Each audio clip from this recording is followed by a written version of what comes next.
فاطمہ کی ماں، اب آپ کا بدن بڑا ضعیف ہو چکا، اب آپ میں وہ طاقت نہیں رہی، اب آپ میرے احترام میں اٹھیے نا۔ شہزادی کی آواز آئی، اے کائنات کے مرسل اعظم، میری تو ہمیشہ یہ کوشش رہی ہے کہ آپ کی ادب میں کوئی کمی واقع نہ ہو۔ رسول زمین پہ بیٹھ کے اور شہزادی زمین پہ ہے، جو حالت شہزادی کی لکھی وہ سادات کے سامنے میں بیان نہ کر سکوں، فقط ایسے ہی تھا جیسے خاک پہ ایک چادر پڑی ہوئی۔ رسالت امام نے سامنے بیٹھ کے کہا، خدیجہ تیرے بڑے احسان ہیں مجھ پہ، تیرے احسان صرف مجھ پہ نہیں، تیرے احسان توحید پہ۔ اتنا کہنا تھا، بی بی کے آنسو ریت پہ جذب ہوئے۔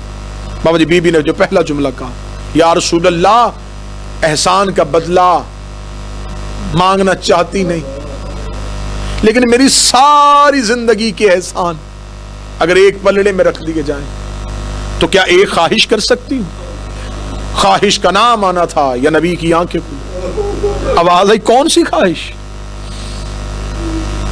امامت کو اللہ نے تیری نسل میں رکھ دیا، جنت کی سرداری خدا نے تیری نسل میں رکھ دیا، کائنات کے وارث خدا نے تیرے بیٹوں کو بنا دیا، اب بھی تیرے پاس کوئی خواہش باقی ہے؟ شہزادی نے وہیں خاک پہ سر رکھا، فرمایا لاکھ شکر اس پروردگار کا جس نے مجھے آپ کی کنیزی کے لیے مخصوص کیا۔ یا رسول اللہ، خواہش یہاں کی نہیں ہے، خواہش مجھے ایک ماں ہونے کی حیثیت سے، جو بھی ہے لیکن میں ایک ماں تو ہوں۔ رسول نے فرمایا خدیجہ، خواہش کا اظہار کیا جائے۔ روزہ دار بیٹھے ہیں، سادات بیٹھے ہیں، میرا مالک جلد از جلد عزاداری کے دروازے کھلیں، ہم تشنا ہو گئے ہیں حسین کے گھر سے، جلد حسین کے گھر کے دروازے کھلیں، کربلا کو ہر زائر کے لیے کھولا جائے، جلد از جلد ہماری آنکھیں پھر انہی امام بارگاہوں میں حسین کو رو سکیں۔ انہی دعا کے ساتھ میں وہ لفظ پڑھنے لگا ہوں جس لفظ پہ مصیبت کا پہاڑ ہے۔ رو کے فرمایا خدیجہ، خواہش بتا۔ بی بی نے خواہش نہیں بتائی، بی بی نے صرف ایک جملہ کہا، یا رسول اللہ، میری فاطمہ کا بھائی کوئی نہیں، میری زہرا کا بھائی کوئی نہیں، بس یا رسول اللہ ایک ادنا سی خواہش ہے، اپنی امت کو وصیت کر کے جائیے گا، میرے بعد میری بیٹی کا خیال رکھیں۔ اتنا کہنا تھا، توقع خدیجہ یہ تھی کہ رسالت میں آپ فوراً کہیں گے، اے خدیجہ، امت تیرے بعد تیری بیٹی کا بڑا حیا کرے گی، میں نے اٹھ اٹھ کے ممبروں سے تیری بیٹی کا احترام سکھاؤں گا۔ بی بی کچھ سننا چاہ رہی تھی، یا رسول کی آنکھیں ایسے جاری ہوئیں جیسے ساون کے بادل۔ بی بی کی آواز ہے، یا رسول اللہ، خواہش کوئی مشکل تو نہیں کی؟ فرمائے خواہش مشکل نہیں، لیکن امر مشکل ہے۔ یا رسول اللہ، میں سمجھی نہیں۔ فرمایا خدیجہ، خواہش وہ کر جو میں پوری کر سکوں۔ کیوں یا رسول اللہ؟ کیا میرے جانے کے بعد امت میری اکلوتی بیٹی کا خیال بھی نہیں رکھے گی؟ رسول نے زمین پہ سر رکھ کے کہا، میرے جانے کے بعد میری فاطمہ رل جائے گی۔ یہ جملہ سننا تھا، ہچکیاں تیز ہو گئی سیدہ کی ماں کی، رو کے کہنے لگی، اتنی دولت، اتنی محنت کی میں نے اسلام کی بنیادوں کو مضبوط کرنے کے لیے، اور میری اکلوتی بیٹی، امت اس کی بھی عزت اور حیا نہ کر سکے گی؟ یا رسول اللہ، زہرا کی توقیر میں کیا کمی ہوگی؟ اتنا کہنا تھا، رسول کی آواز ہے، خدیجہ آنکھیں کھول اور منظر دیکھ۔ جب یہ جملہ کہنا تھا، بی بی خدیجہ نے جملہ کہا، وہ میں صدا سے معافی مانگ کے پڑھنے لگا ہوں۔ بی بی خدیجہ کے جو کے کہہ دیا، یا رسول اللہ، انگلیاں ہٹا لیجئے، یہ تو دربار میں کوئی ضعیفہ کھڑی ہے۔ جب کہنا دربار میں کوئی ضعیفہ کھڑی ہے، رسول کی آواز ہے، پہچان کے بتائیے کون ہے؟ بی بی دیکھ کے کہہ دی، یا رسول اللہ، لوگ دربار میں کرسیوں پہ بیٹھے ہوئے ہیں، اکیلی ایک ضعیفہ ہے جو کبھی دائیں دیکھ رہی ہے، کبھی بائیں دیکھ رہی ہے۔ اتنا کہنا تھا، رسول نے دونوں ہاتھ بی بی خدیجہ کے ہاتھوں پہ لیے، آواز آئی، پہچان، یہ تیری بیٹی فاطمہ ہے۔ فاطمہ کا نام آنا تھا۔ آواز آئی، یا رسول اللہ، بی بی کے سر کے بال سفید کیوں ہو گئے؟ میری زہرا کی عمر تو اتنی نہیں تھی، میری شہزادی کے سر کے بال سفید کیوں ہوئے؟ فرمایا مصیبتیں اتنی پڑ جائیں گی، کہ اگر میں زندہ ہوتا تو میں نبی ہونے کے باوجود بھی ان مصائب کو برداشت نہ کر سکتا. فرمایا یا رسول اللہ کیا مصائب آئے گا؟ فرمایا میرے بعد میرے دربار میں جائے گی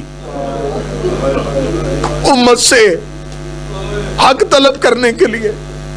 حق کا نام آنا تھا، چھوٹی سی زہرا کو اٹھا کے سینے سے لگا کے کہتی ہے میرے بعد کچھ نہ مانگنا. رسول کی آواز ہے نا خدیجہ یہ مانگے گی، اس کی صدائے غربت استغاثہ بن کے ابھرے گی، یہی تو زمانے میں انقلاب برپا کرے گی. بی بی رو کے کہتی ہے اچھا دربار سے حق نہ ملے گا تو میری شہزادی اس درد کو برداشت نہ کر سکے گی. بس سادات مجھے نوکر سمجھ کے اگلا جملہ معاف کیجئے گا اور اسی پہ دعا ہو جائے. رسالت مآب کی آواز آئی خدیجہ اب ذرا دیکھیے گا. جب کہا نا اب ذرا دو انگلیوں کے درمیان دیکھیے، بی بی خدیجہ نے جو جملہ کہا وہ درد کا پہاڑ جگر چیرنے کے لیے ہے. بی بی دیکھ کے کہتی یا رسول اللہ 40 لوگ دروازے کو دھکا دے رہے ہیں، ایک مزدور اکیلی دروازے کو روک رہی ہے. آواز آئی پہچان یہ تیری بیٹی فاطمہ ہے. یا رسول اللہ یہ دروازے پہ آنے والے کو عیسائی یا کافر ہیں؟ فرمائے نہیں یہ مسلمان ہے، کلمہ بھی میرا پڑھیں گے، تیری زہرا کو زخمی کرنے کے لیے دروازے پہ آئیں گے. آواز آئی ایک زخم بتائیے اور پھر خدیجہ اپنی آنکھیں بند کر لے. آواز آئی خدیجہ اب انگلیوں کے درمیان دیکھ. رو کہتی یا رسول اللہ انگلیاں ہٹا لیجئے، میری زہرا دروازے کے نیچے ہے، لوگ صحن میں ہیں. رو رو کے کہہ رہی ہے بابا تیری زہرا شہیدہ ہو گئی. اللہ لعنت اللہ القوم الظالمین وسيعلم الذين ظلموا منقلب یا محمود بحق محمد یا اعلی بحق علی یا محسن بحق الحسن یا کریم الاحسان بحق حسین علیہ السلام یا فاطر السماوات والارض بحق فاطمہ الزہراء صلوات اللہ. میرے مالک میرے خالق تجھے واسطہ آل محمد کی عزت و عصمت و طہارت کا. میرے مالک یہ مکمل اشرائے مجالس جو بعنوان ولایت امیر المومنین عزاداری حسین اور حرمت سادات کے حوالے سے ہوتا، میرے مالک اس تمام اشرا کی تمام مجالس آپ کی بارگاہ میں، سیدہ کونین کی بارگاہ میں اور بالخصوص ولی العصر کی بارگاہ میں شرف قبولیت عطا فرما. میرے مالک ان مجالس کا بہتر سے بہتر اجر عطا فرما. میرے مالک جتنے بھی اس عزم، جتنے بھی اس پیغام، جتنے بھی اس اعلان غدیر کے داعی ہیں میرے مالک جو دنیا چھوڑ کے چلے گئے، بالخصوص مخدوم بابا سید نزاکت حسین شاہ صاحب، شہید ملت علامہ ناصر عباس صاحب، جناب عمران مرتضیٰ کے والد محترم جناب آفتاب شاہ جی، ان کے خانوادہ، ان کے والد محترم، میرے مالک ان تمام کے درجات میں اضافہ فرما. واسطہ محمد و آل محمد کی عزت و عصمت و طہارت کا، وہ تجدید عہد جن پہ وہ قائم رہے میرے مالک ہمیں اس پہ استقامت نصیب فرما. میرے مالک تحریک تحفظ ولا و ازا حرمت سادات کے ان تمام بزرگان سادات کا سایہ قوم کے سر پہ سلامت فرما.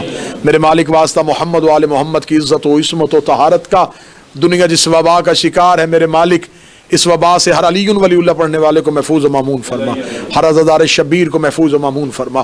ہمیں ان سخت سے سخت